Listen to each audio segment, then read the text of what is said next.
Inaitwa Mchungaji na Askofu Mathias Rukanda. Kanisa letu ni EAGT. Tuko hapa huu mtaa wa Majengo, kwa jina maarufu kanisa letu Lango la Mbinguni.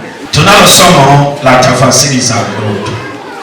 Taenda taratibu kwa sababu lina mambo mengi sana ya muhimu ambayo kila mtu unatakiwa kufahamu. Kwa ujumla wake, wakati tunaanza niliweza kuuliza kwamba wangapi wao wanaota ndoto.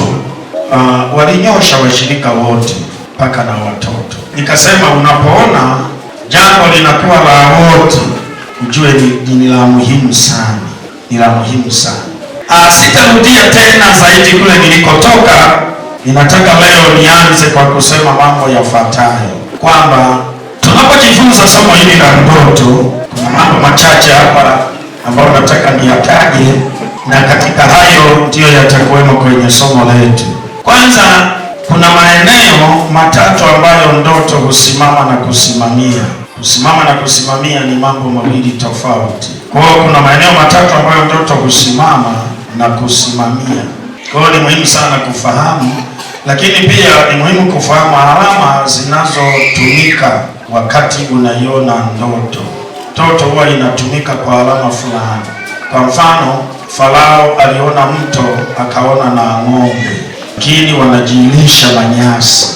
Alama nyingine iliyotumika, ng'ombe kuwala ng'ombe wenzake.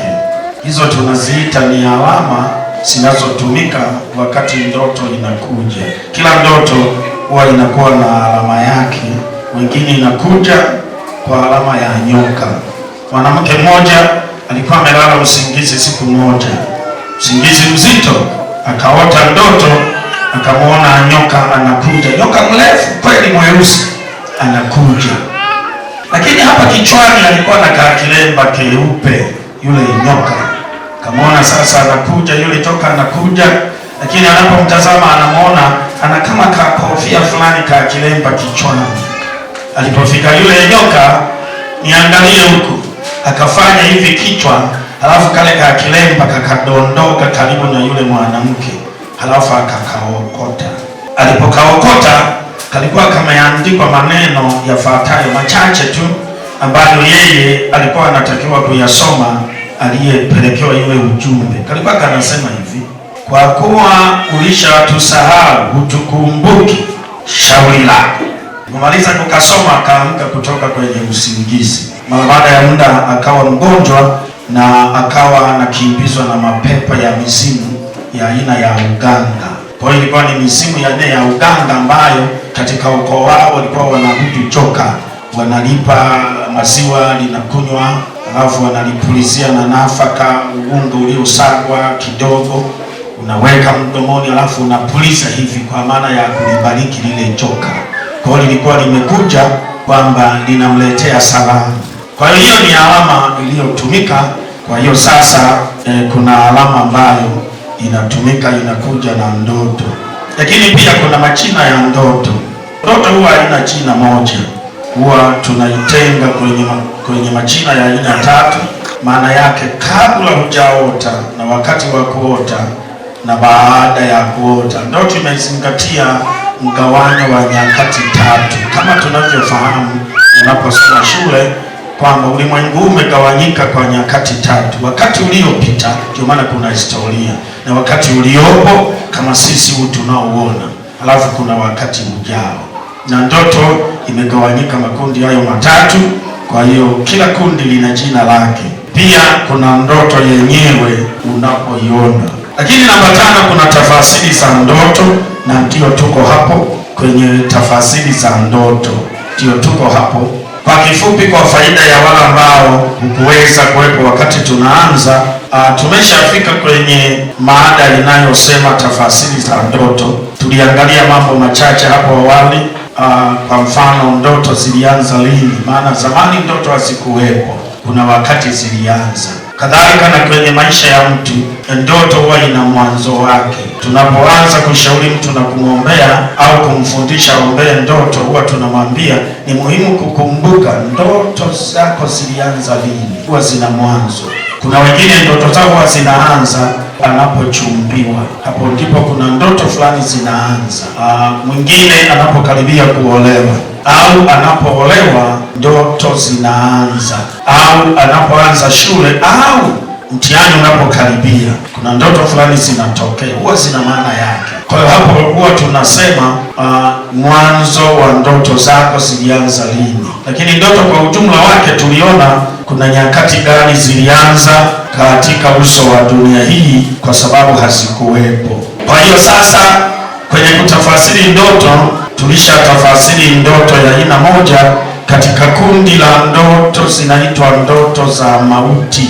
Ndio tuko kwenye kutafasiri ndoto za mauti ambazo tukasema zina ile hatua ya kwanza zimegawanyika katika sehemu 4. Hizi ndoto za mauti, ndoto za mauti.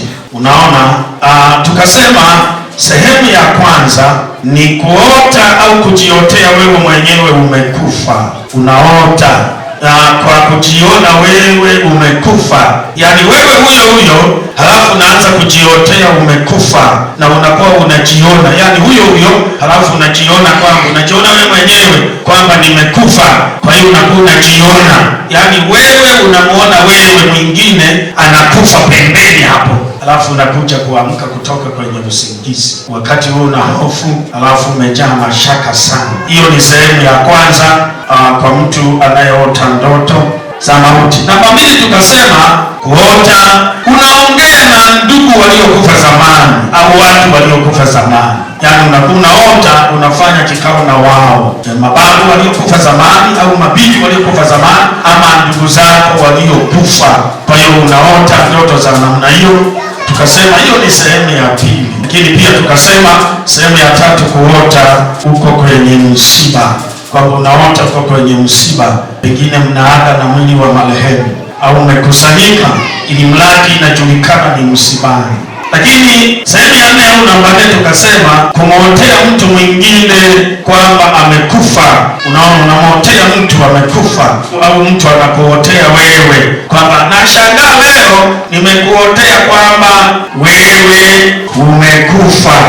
Hiyo ni sehemu ya kwanza, kwamba hiyo ndoto moja ya mauti inagawanyika sasa katika sehemu 4. Tunapojifunza ni muhimu sana kusikiliza kwa makini, kwa bidii na kufuatilia uelewe, kwa sababu haya ndiyo yanawahusu watu katika maisha yao. Lakini katika kutafasiri sasa hiyo ndoto tulianza tukasema ndoto hiyo ya mauti imegawanyika katika sehemu kuu 5. Katika kutafasiri sasa huko nimekuambia imegawanyika katika sehemu hizo 4. Maana yake ile mitazamo unavyoiona, tunaiona katika mitazamo 4. Unaiona kwa kujiotea wewe umekufa, au kwa kuota unaongea na ndugu waliokufa, ndio unaiona hivyo, unaisoma hivyo, au unaisoma kwa kuota huko kwenye misiba. Yote hiyo inakwambia ni ndoto za mauti, au unaisoma kwa kumwotea mtu mwingine amekufa. Sasa kwenye kutafasiri sasa tukasema hivi, ni lazima kufahamu kwamba kuna mambo 5 ya aina za mauti. Maana yake kule ulikoona hayo mambo 4, kwenye kutafasiri yale mambo 4 sasa tunayagawa katika tafasiri za mambo 5. Tunatafasiri kuwa kuna kifo cha kiroho, tukimaanisha pengine ulipojiotea umekufa, pengine kilikuwa ni kifo cha kiroho, kina dalili zake, tulishajifunza hapo. Lakini namba 2 tukasema kuna kifo cha mwili. Kwa hiyo kati ya yale uliyaona ile sehemu ya kwanza, pengine unapoota, pengine umeona kifo cha mwili au uliona kifo cha kiroho. Uzuri ni kwamba katika kila kifo usijiulize utajuaje, katika kila kundi lina dalili zake, ili upate kujua kwamba nilipoota nimeonana na ndugu waliokufa kilikuwa ni mauti ya aina gani. Hiyo tunajuana kwenye dalili. Lakini pia tukasema ile namba 3 tukasema kuna mauti ya elimu. Pengine kule mlikoona, pengine umejiotea unakufa, pengine kilikuwa ni kifo cha elimu, kina dalili zake. Kuna mauti nyingine inaitwa mauti ya ndoa. Kuna mtu anaweza akajiotea amekufa, alafu baadaye ndoa yake ikavunjika ikawa haipo kabisa. Kumbe kilikuwa kifo cha ndoa. Tutaona dalili zake na penyewe, lakini tukasema kingine ni kifo, mauti ya uchumi. Kwa hiyo pengine ulipoota kule unaongea na ndugu waliokufa, kumbe ilikuwa ni mauti ya uchumi wako. Tangia hapo uchumi wako unaharibika. Kuna dalili zake na penyewe tutaona. Kwa ujumla wake sasa, hizi tafasiri, haya mambo matano haya ni ya muhimu sana kufahamu. Na kwa nini yanahusu mambo matano? Na haya mambo matano ndiyo msingi wa maisha ya mtu. Hayo mambo matano. Mtu ana msingi wa roho, ana msingi wa mwili, ana msingi wa ndoa, ana msingi wa uchumi, ana msingi wa elimu. Kwa sababu hiyo, kikiuliwa kitu kimojawapo, shetani anafahamu kwamba hata tukiua elimu tu, tukamwachia haya mambo manne, tukamwachia roho yake, tukamwachia ndoa yake, na tukamwachia na uchumi wake, ila tukafanikiwa tu kuua elimu, sawa, atazaa, sawa, anaweza kufanya biashara na mambo mengine, lakini hawezi kutokea msomi hata siku moja. Mara baada tu ya kuwa naongoza huko awali, akianza kufika tu darasa la 4, anaanza kuichukia shule na kuiona ni adhabu. Ukimfuatilia na kumpiga, hapo ndipo sasa unamchochea huyu mtoto, anakuchukia, halafu hataki kukuona. Anaanza kushika marafiki wengine na kutembelea kwenye miji za watu, halafu na kukang'ang'ania kambabu mmoja, anakaona anaanza kutamani kwamba kangenizaa haka. Kwa hiyo kila anapotoroka ukimtafuta unamkutia huko. Kwa hiyo anachonga sasa, baba wa kuchonga. Kwa hiyo kule ulikoona unaongea na ndugu waliokufa, kule ulijiotea umekufa, au uko kwenye msiba, au umemwotea mtu amekufa, pengine sasa ni kifo cha msingi mojawapo. Hiyo misingi inaweza kuuliwa, inaweza kuuawa, au inaweza kufa. Kwa hiyo ukifa hata uchumi wakaua tu, hiyo mauti, uchumi ukazikwa kaburini. Kwa sasa wakiua hata kwamba wameua uchumi, wakaua katika familia hiyo, ukaota unakufa, kumbe wameua uchumi. Mengine wamekuachia, mtaoana vizuri sana na kuzaana na kusoma, mtasoma, lakini hakuna ajira. Ni wasomi hao, wengine wanajua kuongea Kifaransa, wengine Kiingereza, yani ni kugusa tu, kama wewe unawasha kiberiti kwa Kiingereza kinaanza, lakini hakuna ajira, ni choka mbaya. Ila Kiingereza ni kumwaga, kama umechokoza nyuki. Kijitahidi sana mnapata chakula na mavazi, halafu na kajumba kadogo na kenyewe ulikafikisha na kenyewe kamekufikisha. Wewe mnafikishana wote, au uliimaliza mpaka kunusurika kufa. Wewe utasoma maandiko, hata Joshua ilipoangushwa ngome ya Yeriko alisema atakayejenga huu mji atamaliza msingi kwa kufiwa na mtoto wake wa kwanza, na atamaliza boma kwa kufiwa na mtoto wake wa mwisho. Kuna maneno kama haya unaifikisha, lakini yani umenusurika kufa wewe au kufiwa, halafu sasa ndio unatokamo sasa. Ila sasa lipu haitawezekana. Mungu akubariki sana sana. Mtu anawahi kushangaa, kulikoni jamani? Una katika eneo kila jambo, halafu mambo hayendi. Ila elimu, wote ni wasomi, wote. Hata katoto tukako chekechea kanajua kusoma, mambo mengi anaandika. Kwenye ajira na mafanikio ya maisha hamna, haiwezekani kitu cha namna hiyo. Unaweza kuwa ndoa, mambo mengine wakaacha, kusoma, ajira, unaona, na kila kitu, mali, pesa, kila kitu, lakini kwenye kuolewa ni mwiko. Hata kama una mali, unajitahidi ka kijana, unakatunza kwamba haka lauda ni karubuni, unaona, kwa pesa hivi, unaona, mwingine mpaka akakanunulia na gari mpya kwamba labda nikapumbaze, baada ya gari na nini kakasepa naye. Kwa hiyo mambo kama hayo ninayoyataja hayo, kati ya jambo mojawapo likiuliwa sasa, kwamba unaota ndoto za mauti, kumbe limeuliwa swala la kuolewa. Mambo mengine yataenda, lakini kwenye kuolewa hapo ndipo inakuwa issue. Lakini kwa habari ya fedha na elimu, yani ni kufumba tu na kufumbua, hao watu wanafedha hao watu. Unaweza kuona sasa, kumbe ile eneo limeuliwa. Ndio tunapojifunza hili somo, unasikiliza kwa makini, unapata hiyo elimu. Lakini ni lazima uwe mwombaji, maana hiyo ni vita tayari hiyo, kwa sababu hao waliokoroga hao walikuwa na kusudi fulani, ili utoke kwenye kusudi hilo mpaka uchukue silaha na kupigana vita vya kiroho ambavyo Mungu alitupa. Halafu vikivunjika, unafunguliwa, unawekwa huru, unaanza kuyaona mema ya nchi.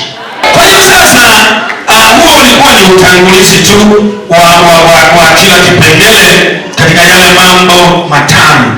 Lakini sasa tulifika kwenye mauti ya mwili baada ya kuangalia mauti ya kiroho na dalili zake. Bado tuko kwenye mauti ya mwili katika mgawanyo wa zile mauti tano ambazo nimekuambia kwamba kati ya kitu kimojawapo kinaweza sasa kuuliwa, halafu ukawa unaota hivyo na ukabakia hivyo. Kwa hiyo tuko kwenye mauti ya mwili. Wewe ambao ukoepo unaandika mauti ya mwili, wewe ambao ulikoepo utakuwa unaongeza kwa vile vipengele vya leo. Kwa haraka sasa, ninapenda nifanye mapitio kwa ufupi yale ambayo tumeshajifunza tayari. Mauti ya mwili maana yake ni kwamba mtu unaota umekufa, au unamotea mtu amekufa, au unaota unaongea na watu waliokufa, au unaongea uko kwenye misiba. Kumbe inamaanisha mauti ya mwili wako, au mauti ya mwili wa mtu uliyemuona. Inamaanisha hivyo kwamba huyo mtu atakufa, tuliona hivyo. Sasa tunapotafasiri, tunakuwa tunafuatilia kwamba kama ni ndoto ya mauti ya mwili utajuaje? Nataka nifanye mapitio kwa ufupi, takuongezea vipengele vya leo, halafu tutaomba, kwa kuwa hata tulikotoka sasa ni mbali, umeshapata ufahamu na akili fulani. Tukasema dalili ya kwanza, kama ndoto uliyoiona inahusu mauti ya mwili, dalili ya kwanza itakayokujulisha, tukasema kukosa amani kila siku. Kuna ikitokea amani ni ya muda tu, halafu unarudi kwenye huzuni. Hiyo ni dalili namba moja, kama ile mauti uliyoiona inahusu mwili. Yaani wewe ulipata furaha kama leo, masaa kama 2-3 ukafurahi kweli, kasema sasa hii ndio yenyewe, halafu baada ya risali moja ile kupita inakuja yani huzuni ghafla. Yaani mlikuwa mnacheka na wenzako, mmekaa mnazuia mwenzenu amenyamaza kimya, mnashituka vipi? Anacheka kama yeye hamna, tuendelee, kumbe anakutia moyo nje. Amani imechukuliwa tena, imetoweka tena. Hiyo inajitokeza kwa muda mfupi sana. Tulisoma kitabu kile cha Mathayo. Msomaji wetu, twende haraka kwa faida ya wale ambao hawakuwepo, lakini pia tunaporudia kuna kitu kinaingia. Mathayo 26, na tulisoma ule mstari wa 36 hadi mstari wa 46.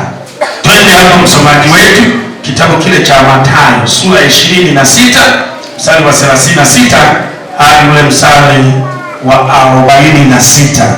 Mathayo 26 mstari ule wa 36 ndio mpaka 46. Nitasoma kwa uwezo wa Roho Mtakatifu. Ndio.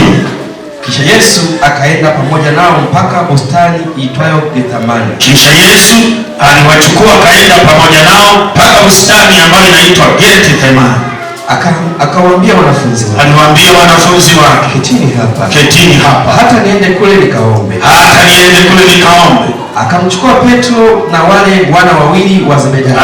Alimchukua Petro na wale wana wawili wa Zebedayo, maana yake Yakobo na Yohana. Akaanza kuhuzunika na kusononeka. Alianza kuhuzunika sana, akasononeka. Ndipo akawaambia, roho yangu ina huzuni nyingi kiasi cha kufa. Kaeni hapa. Mkeshe pamoja nami. Akaenda mbele kidogo. Akaanguka kifulifuli. Akaomba akisema, Baba yangu, ikiwezekana kikombe hiki kiniepuke. Walakini si kama nitakavyo mimi, bali kama utakavyo wewe. Akawajia wale wanafunzi. Akawakuta wamelala tayari. Akamwambia Petro, je, hamkuweza kukesha pamoja nami hata saa moja? Kesheni muombe, msije mkaingia majaribuni. Roho i lazi, lakini mwili ni dhaifu. Akaenda tena mara ya pili. Akaomba akisema, Baba yangu, ikiwa iwezekani kikombe hiki kiniepuke, nisipokinywa, mapenzi yako yatimizwe. Akaja tena. Akawakuta wamelala. Maana macho yao yamekuwa mazito. Akawaacha tena. Akaenda. Akaomba mara ya tatu. Akasema maneno yale akayarudia. Kisha akawajia wanafunzi wake. Akawaambia, laleni sasa, pumzike. Tazama, saa imekaribia. Na mwana wa Adamu anatiwa katika mikono ya wenye dhambi. Ondokeni twende Zeituni. Tazama, yale anayostahili amekaribia. Tunaona Yesu alipokaribia kusulubiwa, amekaribia kufa msalabani. Dalili ya kwanza iliyotokea, akawa hana amani. Akawa anasikia, maandiko yanasema akawa anasikia huzuni, halafu na moyo wake kusononeka. Hivyo ndivyo Biblia inavyosema. Katika hii Biblia yangu hii ya Kiswahili cha kisasa inasema maneno yafuatayo: kisha Yesu akaenda pamoja na wanafunzi wake mpaka kwenye bustani iitwayo Getsemani, akawaambia, kaeni hapa nami niende kule nikaombe. Akamchukua Petro pamoja na wale wana wa Zebedayo, akaanza kuhuzunika na kufadhaika. Hebu sema, akahuzunika na kufadhaika. Ile Biblia nyingine inasema na kusononeka. Kisha Yesu akawaambia, moyo wangu umejawa na huzuni kiasi cha kufa. Kwa hiyo alikuwa anahuzunika na kufadhaika au kusononeka, na akawaambia wazi anavyojisikia. Unajua, aliongea kitu anachokisikia ndani mwake. Akawaambia hivi, moyo wangu una huzuni, twendeni tukaombe. Na haya yalitokea baada ya Yesu kukaribia kusulubishwa, kukaribia kufa. Nilikwambia hivi, mwili ukikaribia kufa huwa una dalili zake. Ndio hii dalili namba moja. Kama unaota mauti, kumbe ni mauti ya mwili, ni lazima utaanza kuona dalili. Dalili ya kwanza, hutakuwa na furaha, hutakuwa na amani. Amani inapotokea inapotea. Wewe mara kwa mara unarudi kwenye huzuni na kusononeka. Kusononeka ni huzuni ya mpaka moyo unauma. Hayo ndio Yesu aliyasikia. Sasa kuna watu huwa hawaonani sasa na amani wala furaha. Kwa wao hata kama mmekaa mahala mmefulani, yeye huwa anacheka kwa kifupi. Yaani wengine mnacheka kabisa, yeye anacheka tu, ameishia hapo. Kwa hiyo sasa, kama mauti uliyoiona ni ya mwili, ni lazima utaona dalili kama hiyo inatokea mara kwa mara kwenye maisha.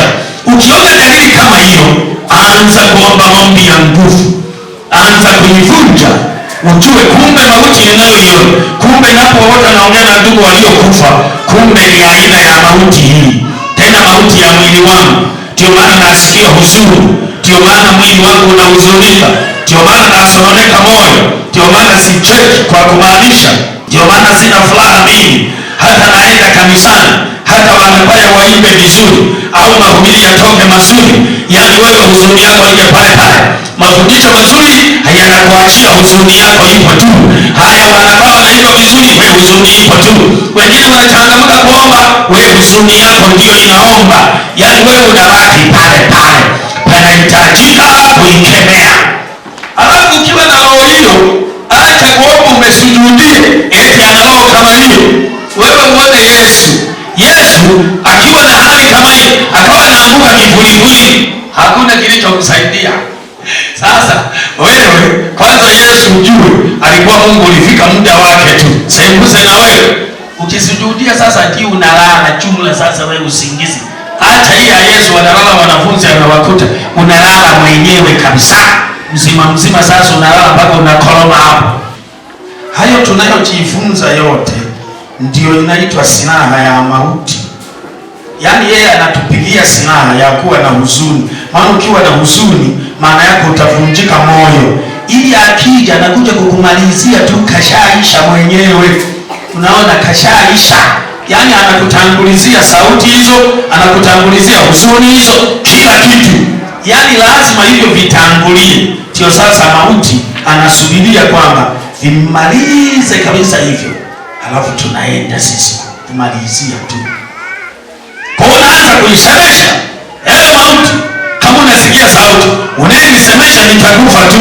Kila ninapolala, kila ninaposafiri, sasa nakujia kwa jina la Yesu Kristo aliyekufa akakushinda, na nazo hizo funguo, na amenipa mamlaka, na ajua humo kwenye mwili wangu. Maana hii huzuni sasa hivi ina mwezi mzima, ina miezi miwili, ina miezi mitatu, au ina mwaka. Maana kuna mwingine ana huzuni mpaka mwaka mzima, mwishowe kashakufa kiroho. Sasa hata maombi ya huzuni, maana ikidumu muda mrefu inameza kila kitu cha kiroho,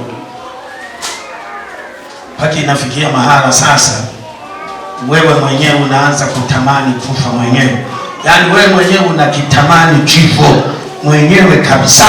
Nikasikia mtu alikuwa anasema mimi leo nitakufa tu, nitakufa leo. Kwa hiyo mpaka akaenda kukaa, akaiona gari inapita, akajirushi, kampitia.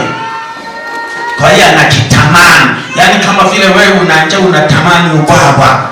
Kwa mfano, katika Biblia kuna mtu mmoja anaitwa Elia. Kama unayasoma maandiko, alienda kulala akaanza kujiombea afe.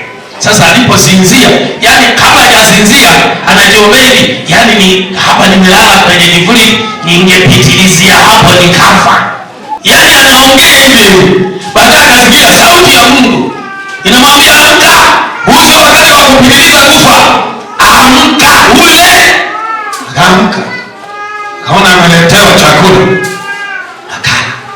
Baadaye akaenda kwa nguvu hiyo kwa muda wa siku 40 mpaka mlima Hore, mlima wa Bwana. Hizo ni dalili. Kama ni mauti ya mwili, pia unakuwa unasikia sauti ya kufa. Hiyo ndio unaisikia, inakusemesha. Hiyo ni mauti, huwa inaongea, inakusemesha. Kwa hiyo sasa nikasema, unaomba huko, unatembea tembea huko, unatamka matendo makuu aliyoyaleta Yesu na vile kifo alivyokishinda. Ukitamka hivyo, kifo huwa kinajua na kinaanza kuona kumbe anajua huyu. Dalili ya kwanza utaanza kuona ile saluti na ile hali inaanza kuvunjika, inaanza kuvunjika. Dalili ya pili utaanza kuona upenyo wa maneno mapya, unaanza kuyatamka. Unaona maneno mapya yanatoka kwa Mungu aliye hai. Hapo bado tunaendelea, halafu baadaye utaona inaanza kuvunjika na kutoka, halafu utaona umejazwa nguvu mpya, unaanza na kunena kwa lugha mpya. Halafu dalili nyingine utaona imani yako imekuwa ghafla. Yaani maana yake wakati unaenda kuomba ulikuwa unatamani kufa, unasikia sauti ya kufa. Utakapoanza kutamka yale maneno inaanza kuvunjika, inaanza kuvunjika. Halafu unaanza kuona imani imeanza kuongezeka tena hapo. Na unaanza kuamini mambo makubwa na kuanza kutamka mambo makubwa, halafu na kukemea na kuharibu. Nilikwambia ili ujue imevunjika, utayaona hayo mambo mapya yote na utatoka kwenye maombi una amani, una furaha, una ushindi, halafu hiyo amani inakuwa ya kudumu. Kwa mfano Hana, yeye unaona katika eneo la kuzaa lilikuwa limekufa. Kwa hiyo Bwana huzuni siku zote. Biblia inasema hiyo siku alipoomba, alipojibu, akatoka kwenye maombi kwa furaha, kaenda akaomba akala, wala uso wake haukukunjamana tena. Yaani kabla hajashika mimba na imani imeongezeka, anaona tayari, yaani mimi nitashika mimba, yaani anaona nitazaa, yaani anaona mambo yatakaa vizuri. Unaona, hayo ndio anayoyaona. Anaona imani yake imeongezeka, anaona mambo yako vizuri, anaona sasa, na anaanza na kuimba. Kuna wengine hata kuimba pambili ilishakoma. Sisi tunaimba kwenye ibada, yeye anaimba hivi, niangalie. Yaani hani hata kwenye kiti chake, yaani yeye anaimba kwa kusema tu, alafu na miguu anatupia tu. Usifikiri anafanya hivi kwa kumaanisha, yaani anaitupia tu hivi. Hivi ndivyo anavyoimba, hakuna kinachoingia. Yaani anatupia miguu tu namna hii. Unaona, hapo mpaka ibada inaisha. Hapo anatoka anarudi na huzuni yake.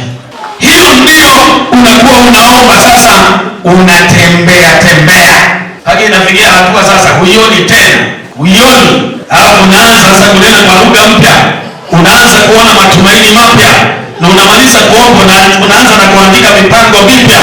Unaanza kusema hii nyumba yangu niendeleze kuijenga. Wakati sasa bado yani umefunikwa. Ulishasema hii nyumba sasa tuiache tu. Ulisema jana ghafla tu, narudi leo unasema naiendeleza. Wanasema nini? Kukosa maono wala kuona wala ufunuo wala mwamko wowote wa kufagia nyumba wala kusesa nyumba. Yaani inabaki hivyo hivyo, hata kama nyasi zilishafika mlangoni, wewe unatoka ndani eti usioni. Hiyo ni roho ya mauti. Hata kufua tumbo hawawezi. Kuozi na muda wote yeye anaona sawa tu. Shuka ina mwaka mzima haijafuliwa, yeye anajifunika sawa tu. Wakati mwingine ukijifunika unapiga chaka, halafu unatoka hapo, yeye inasogezwa tu na analala dakika moja tu kashasinzia. Sasa kama ulishaanza kuona dalili za namna hii, ndoto ambayo unaiona inamaanisha mauti. Huna maono ya kufagia nyumba, yaani huna maono hata ya kutandika kitanda. Akilitandikwa mwaka juzi mpaka leo wanarudishia tu, tayari akijitupa pala, hata kulala halali kwa utaratibu, ni kujiachia tu kujitupa. Hizo ni dalili ya roho za mauti ya mwili. Maana yake ulishaanza hatua ya kutokujitambua, kwa sababu mtu aliyekufa hawezi akajitambua. Kwa hiyo hawezi kutambua hata kusesa, hata kufagia, hata kufua shuka, ni hamna. Mwaka mzima haijafuliwa. Roho ya mauti ina mambo, ina vitu vingi. Eti anajifanya anawahi kwenye shughuli zingine. Mbona uoni kwamba kuna kusesa mpaka mlangoni? Bidii kuja mgeni mpaka anashangaa. Ina maana hapa hawaoni. Ukiona dalili ya namna hiyo, unatakiwa kukemea roho ya mauti. Unatakiwa kuivunja roho ya mauti. Unatakiwa kuikataa roho ya mauti.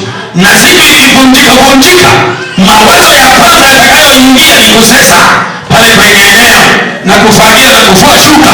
Ukiona tu umepokea ufunuo mpya wa kuifua haraka na kugundua kwamba nini hii, tayari ujue kuna ufufuo. Ujue Yesu alipofufuka aligundua ile sanda ni chafu na ilikuwa na damu iliyotiririka, akaiacha kaburini. Kama hajafufuka alikuwa nayo pamoja na uchafu wake. Pokea hiyo akili. Sema kwa jina la Yesu. Pokea hiyo akili. Sema napokea. Pokea hiyo akili. Pokea hiyo akili. Pokea akili mpya. Kwa jina la Yesu pokea. Katika jina la Yesu aliye hai. Piga kelele sema amen. Piga kelele tena sema amen. Wakati wewe unasimama. Hallelujah. Wakati wao wana praise tafadhali, mje haraka.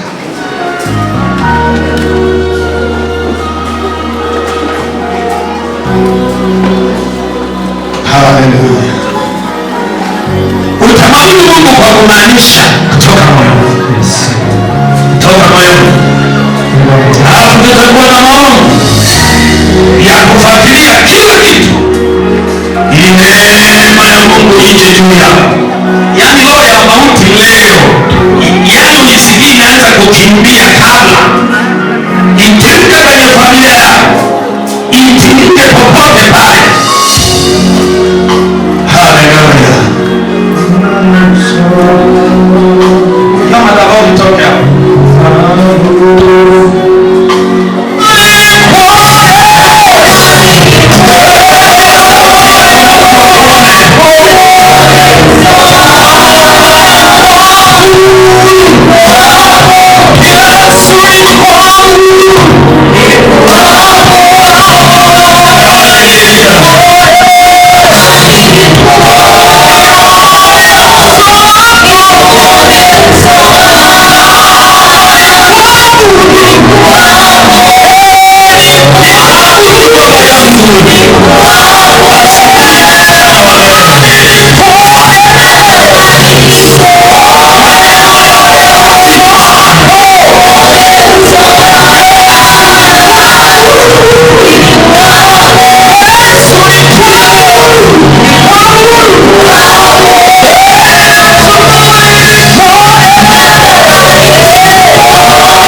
Hey!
Jina la Yesu toka.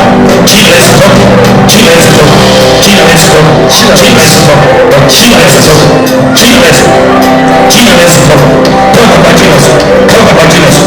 Toka kwa jina la Yesu. Toka kwa jina la Yesu. Toka kwa jina la Yesu. Toka kwa jina la Yesu. Toka kwa jina la Yesu. Toka kwa jina la Yesu. Toka kwa jina la Yesu.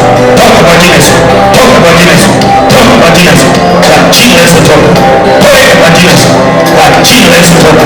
Kwa jina la Yesu toka.